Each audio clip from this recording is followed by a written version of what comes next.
Hi hello vlog with ரிஃபாலா. Today with Rifa என்னன்னு பார்க்கலாம். இன்றைக்கி நம்ம பார்க்க போகிறது மசால் வடை மோர் குழம்பு. வாங்க எப்படி செய்கிறதுன்னு பார்க்கலாம். ஸோ ஃபஸ்ட்டு நம்ம மசால் வடைக்கு ரெடி பண்ணிக்கலாம். ஸோ கடலைப்பருப்பு, பச்சைப்பயிறு, மிளகா, அப்புறம் பூண்டு இது எல்லாத்தையும் தண்ணியில் ஊற வச்சு மூடி வச்சிடலாம். இது ஊறுறதுக்குள்ளே நம்ம வந்து பேட்டர் வந்து நம்ம ரெடி பண்ணிக்கிறோம். அதுக்கு நல்லா திக்கான தயிர் நம்ம ஃபஸ்ட்டு எடுத்துக்கலாம். நல்லா கட்டியான தயிராக தான் எடுத்துக்கணும். ஸோ தயிர் எடுத்த அப்புறம் நான் வந்து இன்றைக்கி நெய் உருட்டினேன். ஸோ அதுலேருந்து மோர் இருந்துச்சு. அந்த மோரையும் நம்ம இதில் ஆட் பண்ணிக்கலாம். நல்லா டேஸ்ட்டாகவே இருக்கும். ஸோ அதையும் நம்ம ஆட் பண்ணிவிட்டு இதுக்கு இப்போ மசாலாலாம் ஆட் பண்ணிடலாம். கொஞ்சமாக மஞ்சத்தூள், மல்லித்தூள், மிளகாத்தூள் இந்த மூணுத்தையும் போட்டுட்டு இதை நல்லா ஒரு விஸ்க் வச்சு நல்லா மிக்ஸ் பண்ணி எடுத்துக்கலாம். நல்லா க்ரீமி கன்சிஸ்டன்சியாக வர வரைக்கும் நம்ம அந்த விஸ்க் வச்சு நம்ம மிக்ஸ் பண்ணிக்கிறோம்.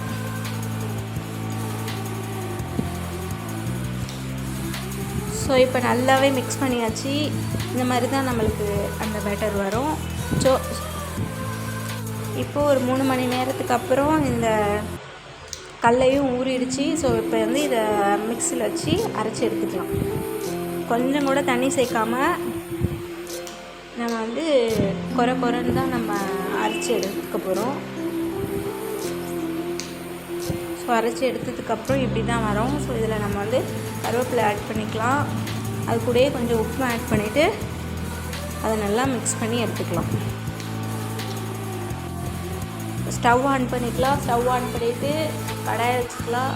கடாயை சூடான அப்புறம் அதில் வந்து நம்ம எண்ணெய் ஊற்றிக்கலாம். எண்ணெய் வந்து நல்லா கொதிக்கணும், நல்ல சூடாக இருக்கணும். இப்போ எண்ணெய் சூடாயிடுச்சு. நம்ம அந்த வடையை வந்து ரவுண்ட் ஷேப்பில் போட்டு நல்லா பொரிய வச்சு வேக வச்சு நம்ம எடுத்துக்கலாம். கொஞ்சம் கிறிஸ்பியாகவே நம்ம இதை வந்து பொரிச்சு எடுத்துக்கலாம். நல்லாயிருக்கும். எண்ணெயிலலாம் ஒட்டாது, எண்ணெயும் கொஞ்சம் அதிகமாக தேவைப்படாது. ஸோ இதை நல்லா ஒவ்வொன்றா போட்டு இந்த மாதிரி பொரித்து நம்ம எடுத்துக்கலாம். நார்மல் மசாலா வடைக்கு எப்படிலாம் செய்வோமோ அதே மெத்தட் தான் இருக்கும். ஸோ செஞ்சு எடுத்து ரெடி பண்ணி வச்சுக்கலாம். இப்போ வடை ஃபுல்லாகவே பொரித்து எடுத்தாச்சு. இதை அப்படியே ஒரு பிளேட்டுக்கு மாற்றிட்டு நம்ம இப்போ மோர் குழம்பு செய்ய ரெடி ஆகிடலாம். இதுக்கு வந்து நம்ம ஒரு பேஸ்ட் ஒன்று ரெடி பண்ணி வைக்கணும். ஃபஸ்ட்டு அது எப்படி செய்யலான்னு பார்க்கலாம்.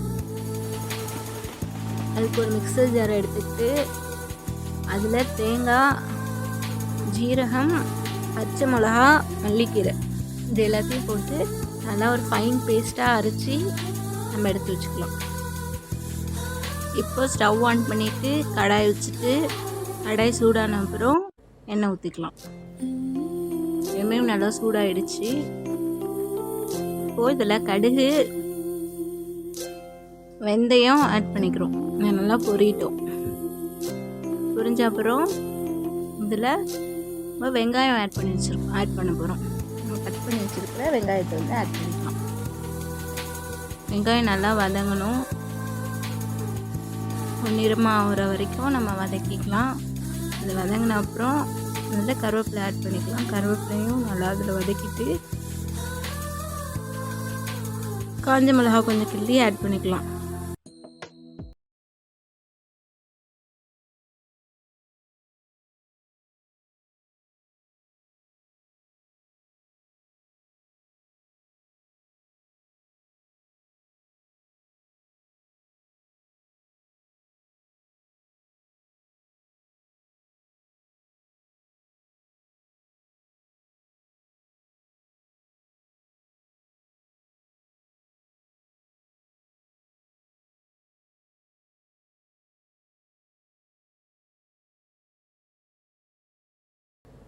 ரொம்ப கொதிக்கக்கூடாது. அது பொங்கி வரப்போ பாருங்கள் இந்த மாதிரி பொங்கி வரும். அந்த பொங்கி வர வரைக்கும் நம்ம வந்து வெயிட் பண்ணலாம். இப்போ இதில் நம்ம வந்து இதுக்கு தேவையான அளவுக்கு உப்பையும் நம்ம ஆட் பண்ணிக்கிறோம். எல்லாத்தையும் நல்லா மிக்ஸ் பண்ணிவிட்டு நம்ம பொரிச்சு வச்சுருக்கிற அந்த வடையை வந்து 1 by 1 அதில் ஆட் பண்ணிக்கலாம்.